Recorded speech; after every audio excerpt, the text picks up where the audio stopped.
யார் வேணும் உங்களுக்கு? இல்ல டூலெட் போர்டு போட்டுருக்கீல, அதான் கேட்க வந்தேன். யாருக்கு வேணும் வீடு? எனக்கு தான் வேணும். நீங்க பேச்சுலரா நீங்க இல்ல ஃபேமிலியா? இல்லங்க, எனக்கு கல்யாணம்லாம் ஆயிடுச்சுங்க. எத்தனை பசங்க உங்களுக்கு? 2 பொண்ணுங்க. இதுக்கு முன்னாடி எங்க இருந்தீங்க? இதுக்கு முன்னாடி மாதவரத்துல இருந்தேன்.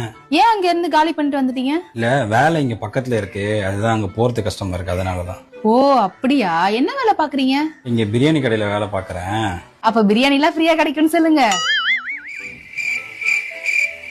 கொடுத்துடலாங்க. உங்க ஒய்ஃப் என்ன பண்றாங்க? அவங்க வீட்டுல சும்மா தாங்க இருக்காங்க.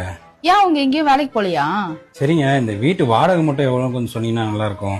அதை நீங்க ஹவுஸ் ஓனர்ட்ட தான் கேட்கணும்.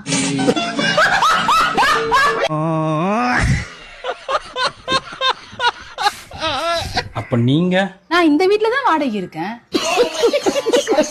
பைத்தியக்காரங்களா நீங்க? என்னதான்டா உங்களுக்கு பிரச்சனை? சங்கீத ஸ்வரங்கள் ஏழே கணக்கா இன்னும்